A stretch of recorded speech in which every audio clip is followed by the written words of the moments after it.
ओम श्री साई राम। श्री साई सचित्र अध्याय 20। विलक्षण समाधान। श्री काका साहब की नौकरानी द्वारा दासगनु की समस्या का समाधान। श्री काका साहब की नौकरानी द्वारा श्री दासगनु की समस्या किस प्रकार हल हुई, इसका वर्णन हेमंत पांडे ने इस अध्याय में किया है। प्रारंभ। श्री साई मूलतः निराकर थे, परंतु भक्तों के प्रेम वश वे साकार रूप में प्रकट हुए। माया रूपी अभिनेत्री की सहायता से इस विश्व की भरतनाट्यशाला में उन्होंने एक महान अभिनेता के सदृश अभिनय किया।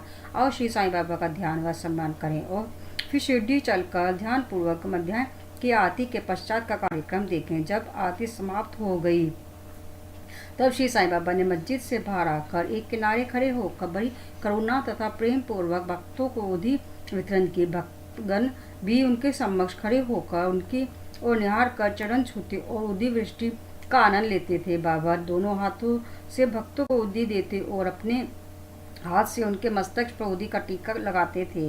बाबा के हृदय में भक्तों के प्रति असीम प्रेम था। वे भक्तों को प्रेम से संबोधित करते, ओ भाव, अब आओ, जाओ, भोजन करो, अन्ना तुम भी अपने घर जाओ, बाबूदू भी जाओ और भोजन कर। इसी प्रकार वे प्रत्येक भक्त से संभाषण करते और उन्हें घर लौटाया करते थे। क्या थे वे दिन जो अस्त हुए तो ऐसे हुए कि फिर इस जीवन में कभी न मिले। यदि तुम कल्पना करो तो अभी भी उस आनंद का अनुभव कर सकते हो। अब हम साईं की आनंद में मूर्ति का ध्यान कर नम्रता और प्रेम और आदर पूर्वक उनकी चरण वंदना कर इस अध्याय की कथा आरंभ करते हैं। ईशोपनिषद। एक समय श्री दासगनु ने ईशोपनिषद पर टीका ईशावास्य भवात बोधिनी लिखना प्रारंभ किया।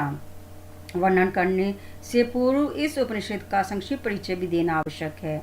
इसमें वैदिक संहिता के मंत्रों का समावेश होने के कारण इसे मंत्रोपनिषद भी कहते हैं और साथ ही इसमें यजुर्वेद के अंतिम 40वें अध्याय का अंश सम्मिलित होने के कारण यह वाजस्नेयी यजु संहितोपनिषद के नाम से भी प्रसिद्ध है। वैदिक संहिता का समावेश होने के कारण इसे उन अन्य उपनिषदों की अपेक्षा श्रेष्ठतर माना जाता है जो कि ब्राह्मण और आर्णायक अर्थात मंत्र और धर्म इन विषयों के विवरणात्मक ग्रंथ की कोटि में आते हैं।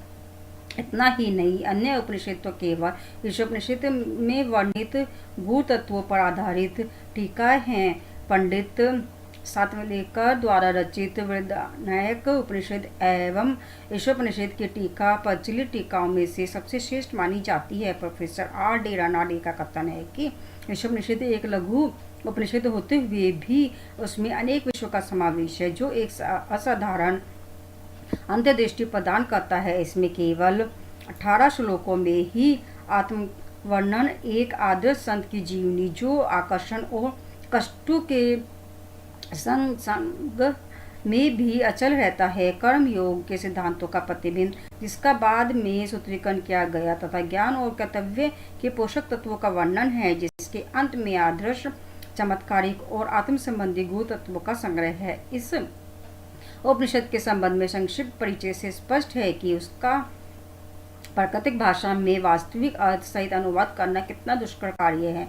श्री दासगनु ने ओवी छंदों में अनुवाद तो किया, परंतु उसके साथ तत्वों को ग्रहण न कर सकने के कारण उन्हें अपने कार्य से संतोष न हुआ। इस प्रकार संतुष्ट होकर उन्होंने कई अन्य विधानों से शंका निवारण परामर्श और वाद विवाद भी अधिक किया, परंतु समस्या पूर्वक जटिल ही बनी रही और संतोषजनक अर्थ करने में कोई भी सफल न हो सका। इसी कारण श्री दासगनु बहुत ही असंतुष्ट हुए। केवल सद्गुरु ही यह समझाने में समर्थ। यह उपनिषद वेदों का महान वर्णनात्मक सार है। इस अस्त्र के प्रयोग से जन्म मरण का बंधन छिन्न भिन्न हो जाता है और मुक्ति की प्राप्ति होती है। श्री दासगनु को विचार आया कि जिसे आत्म साक्षात्कार हो चुका हो केवल वही इस उपनिषद का वास्तविक अर्थ कर सकता है। जब कोई भी उसकी शंका का निवारण न कर सका तो उन्होंने शिरडी जाकर बाबा के दर्शन करने का निश्चय किया। जब उन्हें शिरडी जाने का शुभ अवसर प्राप्त हुआ तो उन्होंने बाबा से भेंट की और चरण वंदना करने के पश्चात उपनिषद में आई हुई कठिनाइयाँ उनके समक्ष रख कर उनसे हल करने की प्रार्थना की। श्री साईं बाबा ने आशीर्वाद देकर कहा कि चिंता करने की कोई आवश्यकता नहीं है, उसमें कठिनाई ही क्या है। जब तुम लौटोगे तो विल्लोपारा में काका दीक्षित की नौकरानी तुम्हारी शंका का निवारण कर देगी। उपस्थित लोगों ने जब ये वचन सुने तो वे सोचने लगे कि बाबा केवल विनोद ही कर रहे हैं और कहने लगे कि क्या एक अशिक्षित नौकरानी भी ऐसी जटिल समस्या का हल कर सकती है। परंतु दासगणु को तो पूर्ण विश्वास था कि बाबा के वचन कभी असत्य नहीं हो सकते, क्योंकि बाबा के वचन तो साक्षात ब्रह्म वाक्य ही हैं। काका की नौकरानी बाबा के वचनों में पूर्ण विश्वास कर वे शिरडी से विल्लोपारा बम्बई के उपनगर में पहुंच काका दीक्षित के यहाँ ठहरे। दूसरे दिन दासगणु सुबह की मीठी नींद का आनंद ले रहे थे, तभी उन्हें एक निर्धन बालिका के सुंदर गीत का स्पष्ट और मधुर स्वर सुनाई पड़ा। गीत का मुख्य विषय था एक लाल रंग की साड़ी, वह कितनी सुंदर थी, उसका जरी का आंचल कितना बढ़िया था, उसके छोर पर और किनारे कितने सुंदर थे इत्यादि।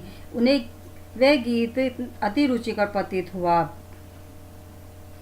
इसी कारण उन्होंने बाहर आकर देखा कि यह गीत एक बालिका नामिया की बहन, जो काका दीक्षित साहब दीक्षित की नौकरानी है, गा रही है। बालिका बर्तन मांज रही है और केवल एक फटे कपड़े से तने ढके हुए थी। इतने दरिद्र परिस्थिति में भी उसकी पसंद मुद्रा देखकर श्री दासगणु को दया आ गई और दूसरे दिन श्री दासगणु ने श्री M.V. प्रधान से उस निर्धन बालिका को एक उत्तम साड़ी देने की प्रार्थना की। जब राव बहादुर M.V. प्रधान ने उस बालिका को एक धोती का जोड़ा दिया, तब एक क्षुधा पीड़ित व्यक्ति को जैसे भाग्यवश मधुर भोजन प्राप्त होने पर प्रसन्नता होती है, वैसी ही उसकी प्रसन्नता का परावर न रहा। दूसरे दिन उसने नई साड़ी पहनी और अत्यंत हर्षित होकर आनंद नाचने कूदने लगी एवं अन्य बालिकाओं के साथ फुगड़ी खेलने में मग्न रही। अगले दिन उसने नई साड़ी संभाल कर संदूक में रख दी और पूर्वत फटे पुराने कपड़े पहनकर आई, परंतु फिर भी वह पिछले दिन के समान ही प्रसन्न दिखाई दी।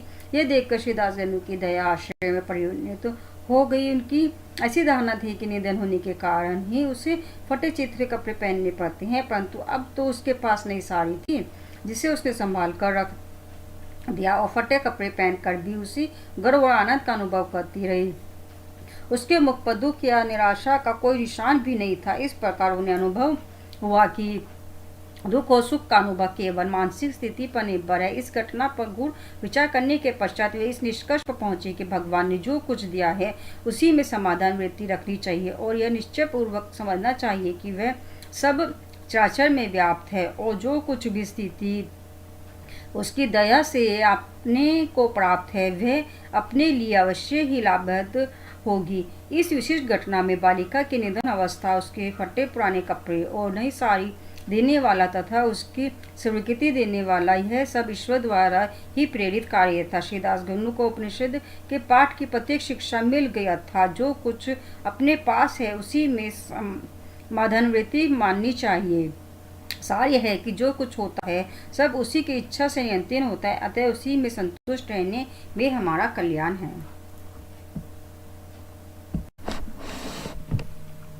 आदित्य शिक्षा पद्धति। उपयुक्त घटना से पाठकों को विदित होगा कि बाबा की पद्धति आदित्य और अपूर्ण थी। बाबा शिरडी के बाहर कभी नहीं गए, परंतु फिर भी उन्होंने किसी को घर, किसी को कोल्हापुर या सोलापुर साधना के लिए भेजा, किसी को दिन में और किसी को रात्रि में दर्शन दिए, किसी को काम करते हुए, किसी को निद्रा अवस्था में दर्शन दिए और उनकी इच्छा पूर्ण की। भक्तों को शिक्षा देने के लिए उन्होंने कौन कौन सी युक्तियां काम में लाई, इसका वर्णन करना संभव है। इस विशिष्ट घटना में उन्होंने श्री दासगणु को विल्लोपारा भेजकर वहां उनकी नौकरानी द्वारा समस्या हल कराई। जिनका ऐसा विचार था कि दासगणु को बाहर भेजने की आवश्यकता ही क्या थी, क्या वे स्वयं नहीं समझा सकते थे? उनसे मेरा कहना है कि बाबा ने उचित मार्ग ही अपनाया, नेता श्री दासगणु को किस प्रकार एक अमूल्य शिक्षा उस निर्धन नौकरानी और उसकी साई द्वारा प्राप्त करते, जिसकी रचना स्वयं साई ने की थी। ईशोपनिषद की शिक्षा। ईशोपनिषद के मुख्य देन नीति शास्त्र संबंधी उपदेश है। हर्ष की बात है कि इस उपनिषद की नीति निश्चित रूप से आध्यात्मिक विषयों पर आधारित है, जिसका इसमें वृहत रूप से वर्णन किया गया है। उपनिषद का प्रारंभ ही यही से होता है कि समस्त वस्तु ईश्वर से ओतप्रोत है। यह आत्म विषयक स्थिति का भी एक उप सिद्धांत है और जो नीति संबंधी उपदेश उससे ग्रहण करने योग्य है वह यह है कि जो कुछ ईश्वर कृपा से प्राप्त है उसमें ही आनंद मानना चाहिए और दृढ़ भावना रखनी चाहिए कि ईश्वर ही सर्वशक्तिमान है और इसलिए जो कुछ उसने दिया है वही हमारे लिए उपयुक्त है। यह भी उसमें प्राकृतिक रूप से वर्णित है कि पराय धन की तृष्णा की प्रवृत्ति को रोकना चाहिए। सारांश यह है कि अपने पास जो कुछ है उसी में संतुष्ट रहना, क्योंकि यही ईश्वर इच्छा है। चरित्र संबंधी द्वितीय उपदेश यह है कि कर्तव्य को ईश्वर इच्छा समझते हुए जीवन व्यतीत करना चाहिए, विशेषतः उन कर्मों को जिनको शास्त्र में वर्णित किया गया है। इस विषय में उपनिषद का कहना है कि आलस्य से आत्मा का पतन हो जाता है और इस प्रकार निरपेक्ष कर्म करते हुए जीवन व्यतीत करने वाला ही अकर्मण्यता के आदर्श को प्राप्त कर सकता है। अंत में कहा है कि जो सब प्राणियों को अपना ही आत्मस्वरूप समझता है तथा जिसे समस्त प्राणी और पदार्थ आत्मस्वरूप हो चुके हैं, उससे मोह कैसे उत्पन्न हो सकता है। ऐसे व्यक्तियों को दुख का कोई कारण नहीं हो सकता। सर्वभूतों में आत्मदर्शन न कर सकने के कारण भिन्न भिन्न प्रकार के शोक, मोह और दुखों की वृद्धि होती है। जिसके लिए सब वस्तुएं आत्मस्वरूप बन गई हों, वह अन्य सामान्य मनुष्य को छिद्रन्वेषण क्यों करने लगता है। श्री सद्गुरु साईनाथ परमस्तु। शुभम भवन्तु। ओम साई राम।